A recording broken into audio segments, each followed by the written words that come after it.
Having a child with special needs makes me feel a little cheated, honestly. I spent months pretending that everything would be okay, months believing that every child develops at a different pace. I tried to believe, and I ran with that belief a lot longer than made sense, because I didn't know how to make sense of the fact that I knew. I knew something was wrong. It was after an extended illness and severe regression that the developmental evaluations came. Devastating news from doctors and therapists, and they confirmed what I had already knew. I mourned. I mourned for the life I thought that my baby would have.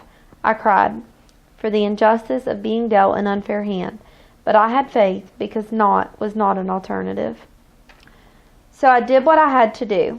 I sought therapy from West Virginia Birth to 3, all of the therapies, knowing that it would all make a difference. Over time, watching other children play, falling in love with friends' children, and my niece, I often think about the life Tyler should have had, and I grieve.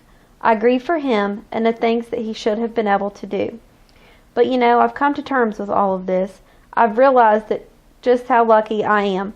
Some mamas have been dealt a much tougher hand, which makes me realize how blessed I truly am. Blessed that even though Tyler isn't a typically developing child, I still have him here with me. And although his expressive language isn't there compared to that of his peers, when I say to him, "I love you to the moon and back and all around the stars," he looks at me with that hateful little grin, and I know in his heart he is saying, "I know, Mommy, and I love you back." I've came to know a love much bigger than I am, a life much different than I ever imagined. But you know what? Everything's turned out to be just fine. I've become an advocate for my child and children not even my own, an educated for other parents just stepping into my shoes, a specialist, a therapist, but most of all, I'm a mama to the most wonderful little boy rolling on the planet. I cry, and that's okay, all the time. Joy, frustration, exhaustion, successes, good days and bad days. I cry. I cry for all of them.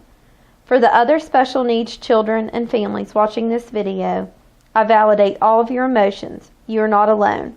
And when you cry, I cry. When you laugh, I laugh. When you celebrate, I will celebrate with you.